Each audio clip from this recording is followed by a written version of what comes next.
Welcome, everybody. My name is Manaswita, and thank you all for joining in today. Just a couple of announcements before we get started. If you have missed the first part of this workshop, we do have the YouTube link available on our website, which is focusaphasia.com. And if you need a letter of attendance for today, please email Dr. Brielle Stark. Her email is bcstark@iu.edu. Great. And so I am very pleased and excited to welcome back Dr. Jessica Richardson, who's at the University of New Mexico, and Dr. Sarah Grace Dalton, who's at Marquette University. I think both of them gave us a fantastic introduction to main concept analysis a couple of weeks ago. And so today we're going to dive deeper into it and learn more about the analysis. So this is going to be a very fun and interactive event. So we're looking forward to learning more on this topic. So I will let the speakers take it from here and get started. Thank you. All right. Thank you, Manaswita. Jessica, do you want to say hello to everybody and then I'll jump in? Yeah, Sarah Grace is gonna take most of the mic from the beginning. So hi, I'm Jessica. And I'm just putting something in the chat right now. This is the link to the MCA training folder.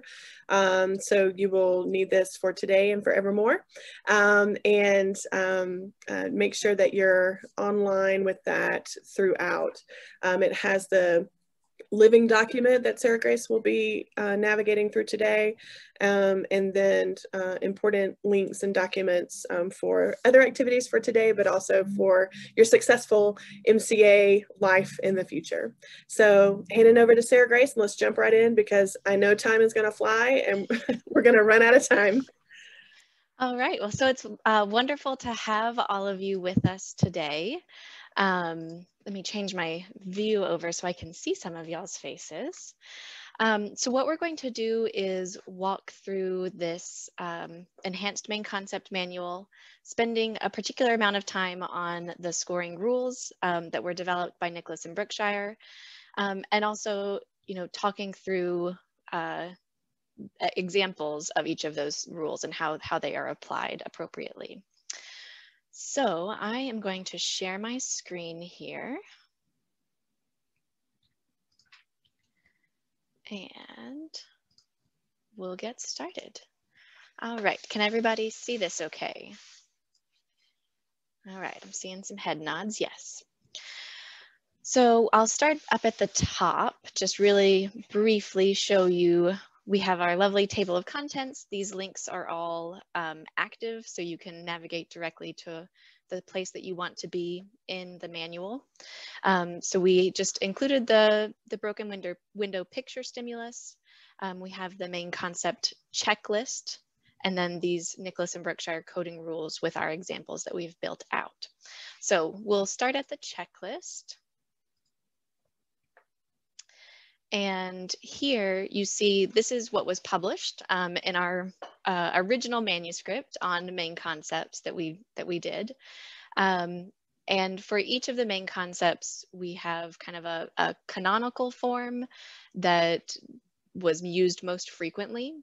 And then underneath are, for each essential element, some of the alternatives that were used.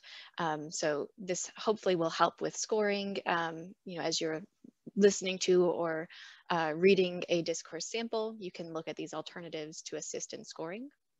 And then we also include some notes that might also help. So for example, this first main concept of the boy was outside was often spoken in combination with the second main concept of the boy was playing soccer.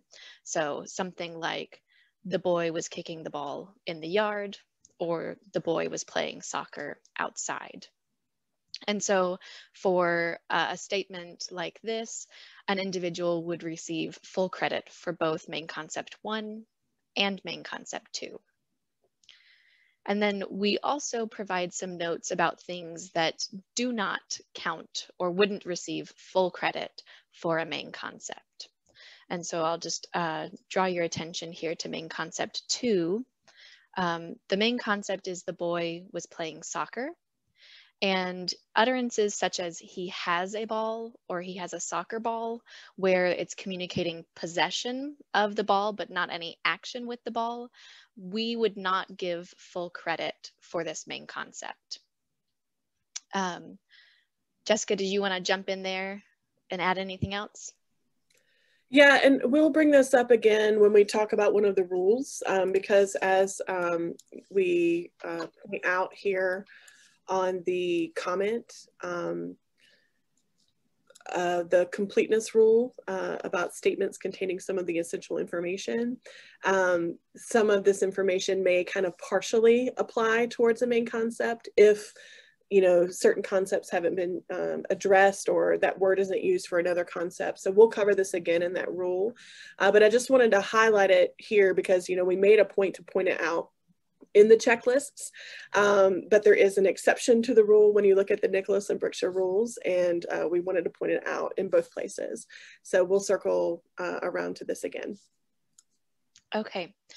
And so you can see here that we've highlighted this in each of the main concepts where we have a note of, you know, utterances that are close to but did not count for full credit on a main concept. All right. Any questions up to now? I have a quick comment is we definitely learned from our first round of checklists. Yes. So the first paper was Cinderella, PBJ, and Broken Window. And we really tried harder to provide even more information and more, you know, alternative wording for the second paper, which was the Refused Umbrella and the Cat in the Tree or the Cat Rescue. So we definitely learned, you know, about that gap that was in the literature in terms of how much help we were providing. And as you'll see in the documents that we have, these living documents, they're always being built with more examples. And so we hope that if you are, you know, doing main concepts, using them, that again, you'll continue to reference these because all of these examples are constantly updated. Yes. Okay, so let's dive into our coding rules. That's where we're going to spend the bulk of our time. So the Nicholas and Brookshire coding rules start with rules about determining the accuracy of main concepts. So we'll focus first on accuracy. And their first rule is about the wording of an utterance. And the rule is that essential information in a main concept does not have to be exactly the same as that listed for the main concept, but the general meaning has to be the same. And so, as we just discussed, something like the boy has the ball really has a different meaning than the boy is kicking the ball or playing soccer with the ball. And so that's why, you know, you could say the boy is playing soccer, he's kicking the ball, and those all count, those both would count towards one main concept, but the boy has the ball doesn't. So that's also why we provide these alternative and additional commonly used terms for each of the essential elements. So if we take a look at our broken window example, for main concept number 4, the man is sitting. The essential elements are the man and is sitting. Things that were frequently said along with it but did not reach our criteria to be included as essential are things like in a chair or inside the house. And so statements like the father is relaxing in his recliner, the father is sitting in the living room, the man is resting, even he is just sitting there. All of these would be alternative, accurate wordings for main concept 4 for broken window. And really quickly, Dr. Richardson is going to highlight some additional examples that we have for other stimuli. Yes, and this is really just to kind of show you that these examples exist. So, and I just want to back up real quick. These rules that we're talking about, we did not change them in any way from the Nicholas and Brookshire appendix. And all we did was we pulled it into this document. We added a little structure to their cookie theft examples. And then for this broken window training manual, we added broken window examples as well. And this other document that Sarah Grace has just navigated to, it will eventually be appended to the training manual. And you can see that there are Cinderella examples related to the accuracy of the wording as well. So I'm not going to go through them, but these are real questions that have been asked of us by other researchers and other clinicians. And we try to, you know, kind of categorize it under which rule, which Nicholas and Brookshire rule, and then answer it so that you can see the thought process that goes behind trying to solve these or to answer these questions. Back to you, Sarah Grace. Okay. And so that is something that is continually growing, and as individuals email with more questions, the manual again will get updated with our responses. So it's certainly a living and growing thing. So the next Nicholas and Brookshire rule is about the grammatical form and word order of an utterance. And so the rule is that essential information does not have to be spoken in standard grammatical form or in standard word order, as long as the deviations would not lead to miscomprehension of the essential meaning of the main concept. And so the cookie theft example is directly from Nicholas and Brookshire. We'll focus here on the broken window example. So for main concept 6 of the ball breaks a lamp, the following statements would all be considered accurate. So ball break lamps, ball lamp broken, lamp is broken, ball boom. And the reason is because we have in each of these statements all 3 of the essential elements, and the meaning of the statement is preserved. So it still very clearly corresponds to the idea of main concept 6. The next rule is for articulation. And so this rule states that essential words do not have to be correctly articulated in order to be considered accurate, as long as they would be intelligible to a listener as the target word in the context of what the speaker is saying. And Nicholas and Brookshire also said that you should assume that the listener has seen the stimulus so that they know, what the pictures are showing. So for broken window, some examples that we have run into for main concept 6, the ball breaks the lamp. If an individual said, knocked over a lap in the man's house after going through the window, that context along with the stimulus makes it pretty clear that lap is an errored production of lamp. For main concept 3, the ball breaks the window. An example would be, and window woke by ball. And so again, broke is very close to the target utterance. And finally, for the boy was playing soccer, the boy belayed soccer, again, is very close to the target of playing. And in that context would be very clear what the intent was. The next rule is for inaccurate, non-essential words, inaccurate main concepts. And so here we've highlighted, we did add this word, we did add non-essential here into this rule. It's the same, it is in the spirit of the rule, we just are clarifying that this is only for non-essential information. So Nicholas and Brookshire said that if the essential information in a main concept is accurate, but inaccurate words are also included in the concept, we should consider the main concept to be accurate, unless the inaccurate words alter some essential information.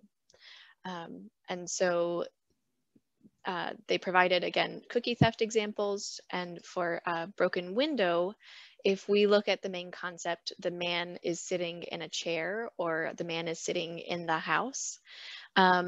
Something like the man is sitting reading a newspaper would still be considered accurate, even though when you look at the stimulus, the man is not holding anything, he's not looking at anything, because reading a newspaper is not essential. The only 2 essential elements are the man and sitting.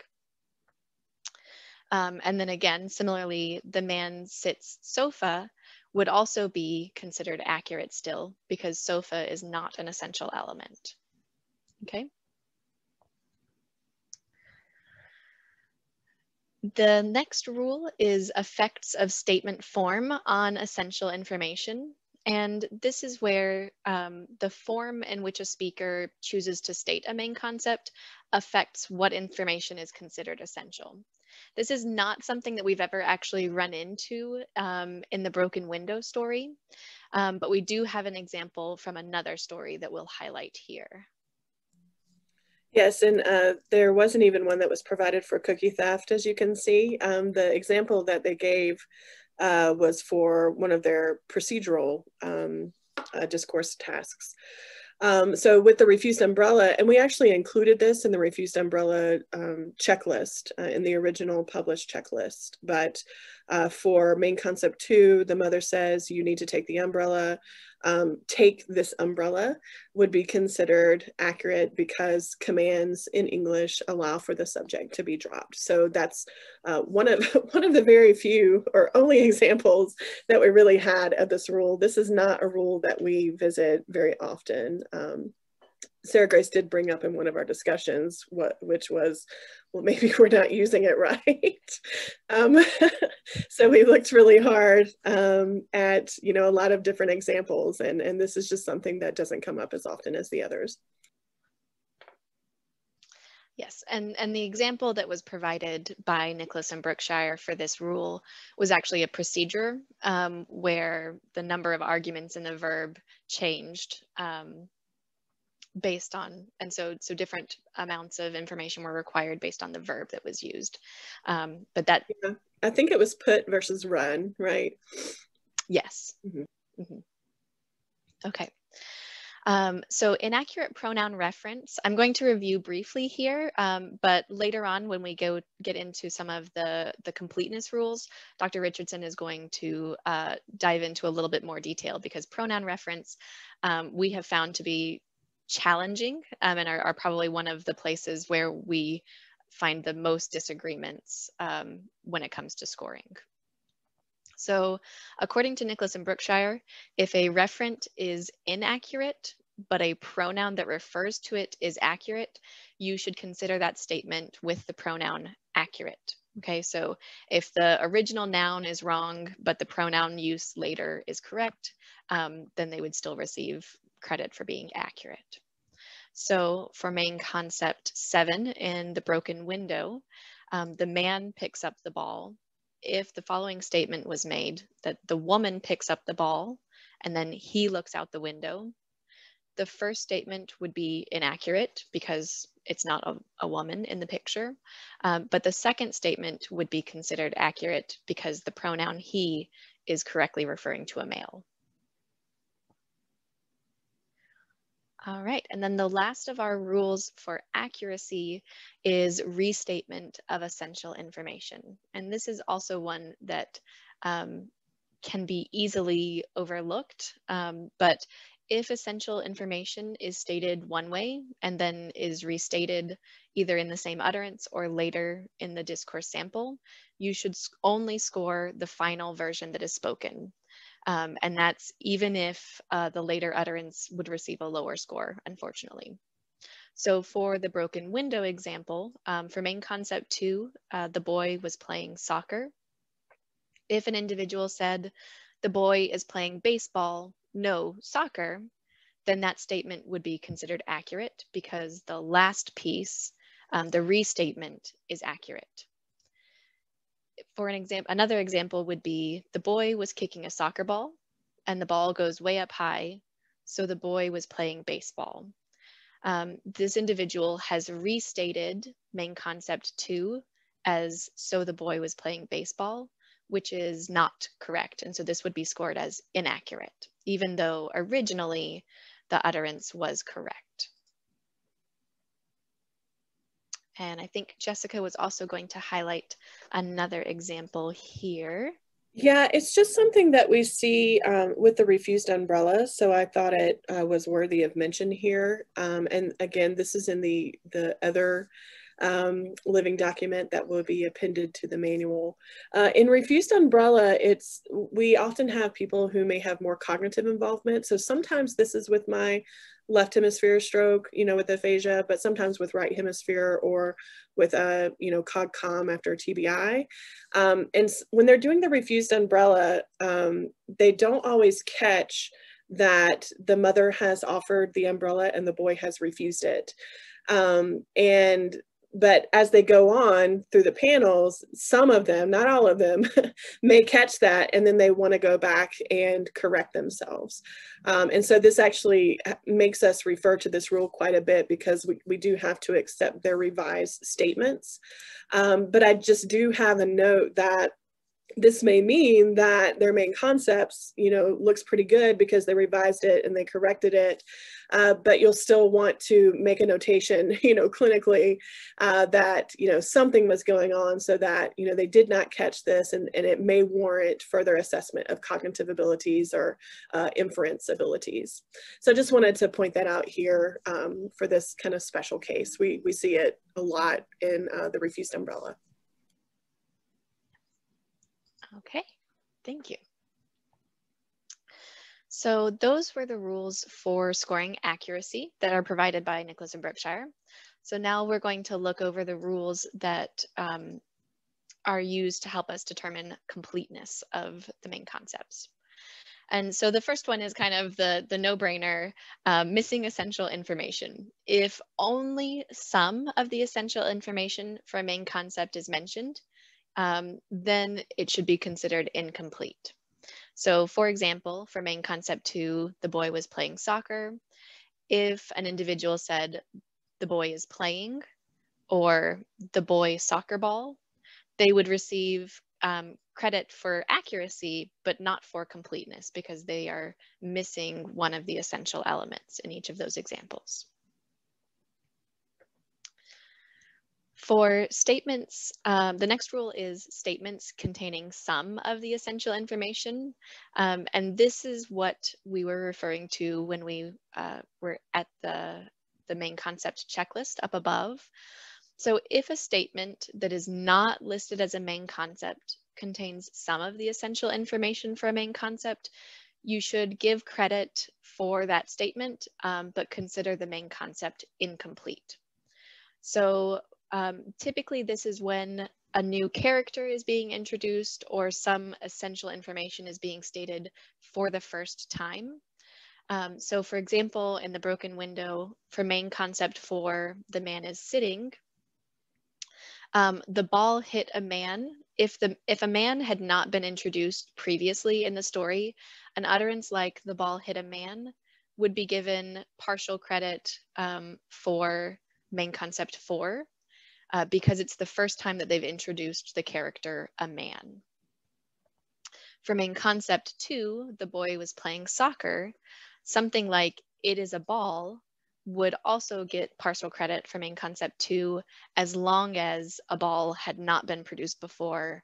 And so this was a new introduction of this kind of key component of the story. Okay. So yeah, I'll kind of elaborate on this as well.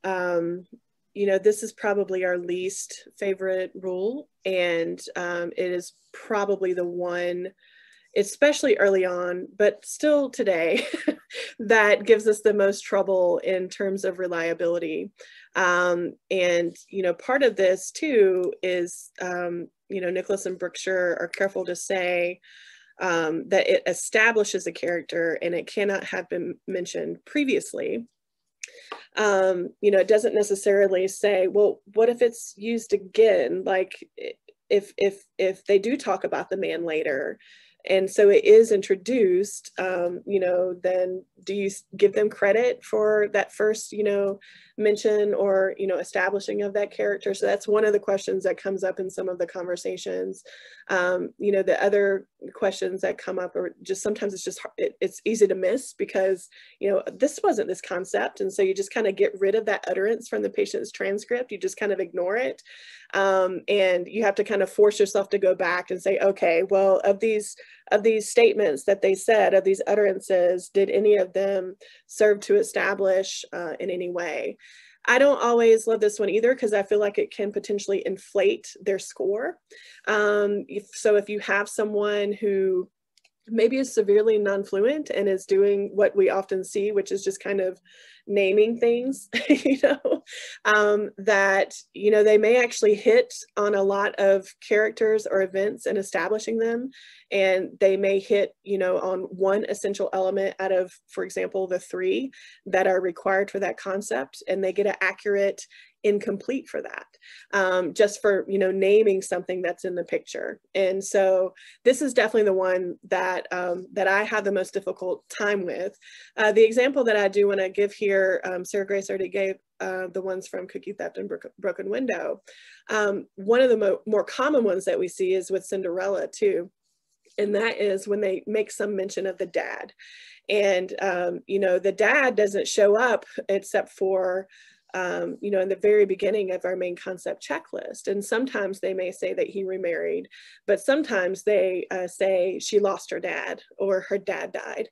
And they don't mention the other stuff that is, that we mentioned in our main concept checklist. But according to this rule that is highlighted here, it's establishing a character, it's a main character that is important to the story, and it wasn't used for anything else, then this would actually be credited towards that main concept 1 of dad remarried a woman. And then here's another example of the king announces there is going to be a ball, which is concept 8, or main concept 17, Cinderella went to the ball in the coach. These are the 2 concepts in the Cinderella checklist that have the word ball. So if they just say something, and again, this is more of a non-fluent example here, but we see it a lot. But if they just say, then ball, this does establish a major element of the story, and kind of depending upon where they're telling it, you could credit it towards main concept 8 or main concept 17. So, as you're doing main concepts, you need to be aware of this. That's why we have this highlighted as a hot spot that needs your attention. We try to give examples of this, and we also just let you know, just very transparently, that this is probably one of our most problematic and least favorite rules. Yes, agreed. Okay, so just a few more rules for completeness. So the next rule is for the use of non-specific words. So according to Nicholas and Brookshire, if non-specific words are spoken in the place of essential information, you should consider the main concept incomplete. And the biggest issue that we see as we're training new students or new lab members is that they want to count these things as inaccurate. But this rule says very clearly and specifically that it should be incomplete, not inaccurate. So the broken window is actually probably one of the hardest to give examples of this for, because it's a very, very concrete stimulus set. And so there's not a lot of lack of specificity. But for example, for main concept 4, where the man is sitting, if they said someone is in the house, that would be considered incomplete, because there is a pretty clear information about who this is. He would be appropriate, but probably not someone. And then a better example, or I think a little bit clearer example of this, is actually for the cat rescue or cat in the tree stimulus item. So for main concept 8, our healthy control sample said someone called the fire department. And this is not an action that's pictured in the stimulus. This is something that individuals add because they have to provide a reason for the fire department showing up. And since there isn't any depiction of the fire department being called, there is legitimate uncertainty about who is making this phone call. And so a reference to any person would be appropriate for this main concept, and the use of non-specific words like someone or somebody would also be appropriate, because it's, legitimately we don't know who. And in the cat rescue checklist, we do provide several examples. So things that we saw were the neighbor, the lady next door, the mom that was in the house. Sometimes even people said, you know, the dad or the little girl called the fire department. So there are a lot of options for who is calling the fire department, but, you know, legitimate uncertainty surrounding that. Okay, so this is where we're gonna spend a little bit of time on the pronoun referent issue. So let me introduce the rule very briefly, and then Jessica will give some more examples and background.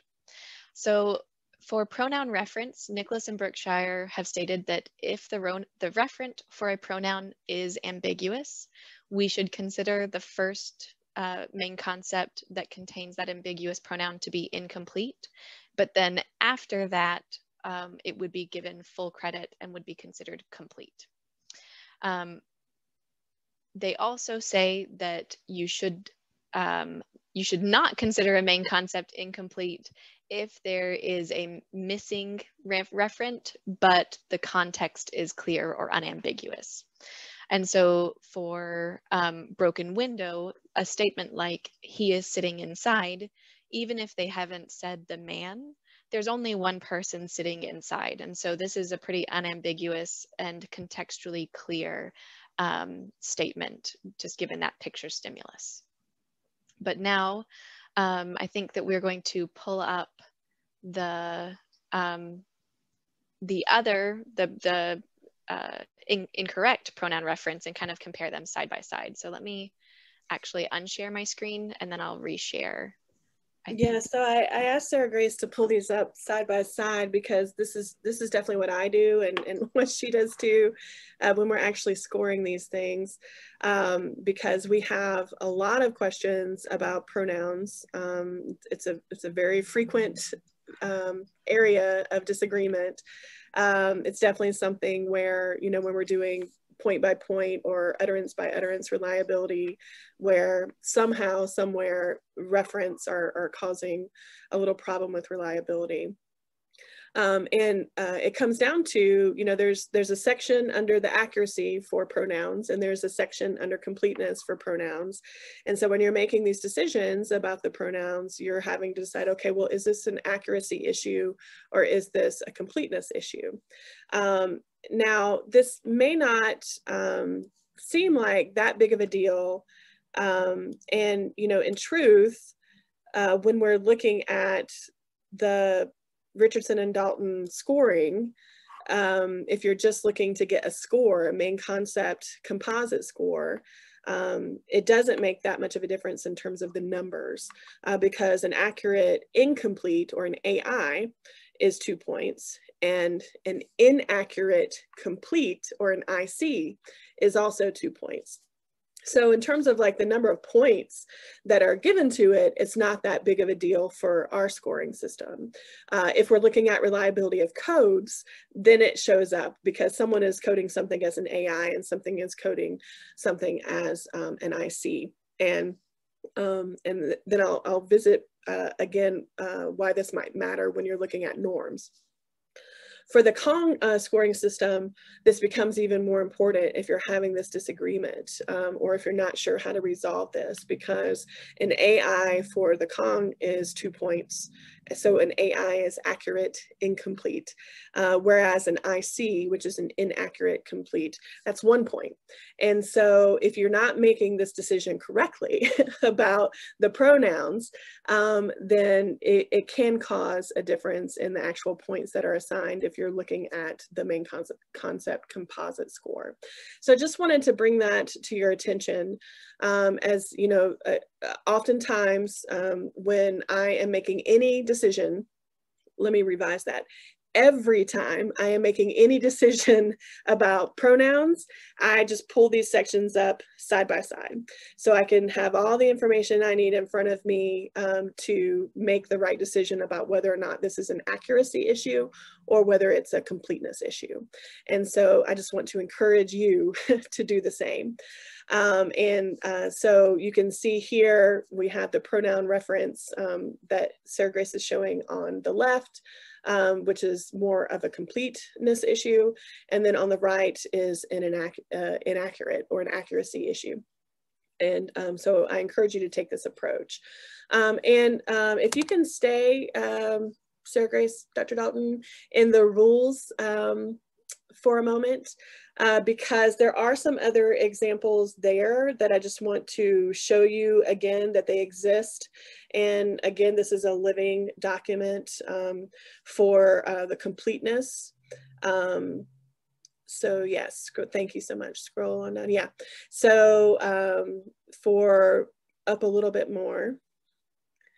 Yeah. So for here, the pronoun reference for completeness, and you can see the cookie theft and the broken window that were just shown to you, but you can also see Cinderella examples. And again, these were real questions that were asked and answered. There are even a couple of places where I even indicate in the document that, you know, this was our decision. I'm trying to find a good example of that. There's one or two on there that, you know, this is our decision, but we still don't quite agree about it. Or like, we're not super happy about this decision. I'll try to find one where I say that. I thought I had commented it out, but I didn't. So I won't waste your time here.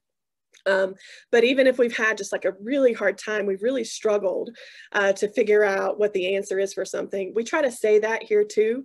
Like, this is what we would do. This is, you know, where we think it fits, but there was also a little disagreement, or, you know, it could be argued that X, Y, Z. And so we try to keep that narrative and that transparency in this document as well for all of you to enjoy. I want to show you something really quickly. So I'm wondering, Sarah Grace, could you close the MCA Enhanced and just look at the rules and maybe make it a little bigger for them? And this again will be appended to the manual that you do have access to. And as you can see, these are other examples. We've answered them. They just need to be filed under the right accuracy or completeness rule. And I don't know why we were answering in all caps. I guess we were very enthusiastic about answering questions about Cinderella that day. Got very excited. Very excited. And then you can also see there's some in gray that are to be answered. So things that are kind of still outstanding and we need to visit. And, you know, if you send us a question or someone sends us a question, this is the first place that it goes, is in this to be answered section. And then what you also have in the currently existing manual, but I'll go ahead and point it out, is that there's just a couple of notes, and some of these we've already said, but it's worth saying again. You know, it does not, the main concepts do not have to be spoken in the same order that they're shown on the main concept list. And here's an example of how they can be spoken out of order. Now there is additional work, and hopefully we get the opportunity to present on it in the future. And my lovely colleague is here, actually, Catherine Greenslade, on sequencing. And there are other folks who have worked on sequencing as well. You know, so hopefully we'll have more work with this so that you can pay special attention to sequencing and get another measure that is helpful for you. And again, we've said it before, but it bears repeating. If a main concept is spoken several times, you always score the final version. Whether or not that's fair, or whether or not, you know, you think it is fair to your patient, you know, for reliability and for consistency and to be able to use the norms that are provided, that is the scoring rule for that. Again, bears repeating. Essential elements for main concepts can be produced across multiple utterances, and the verb tense should not impact the code received, and this relates to that, you know, grammatical form.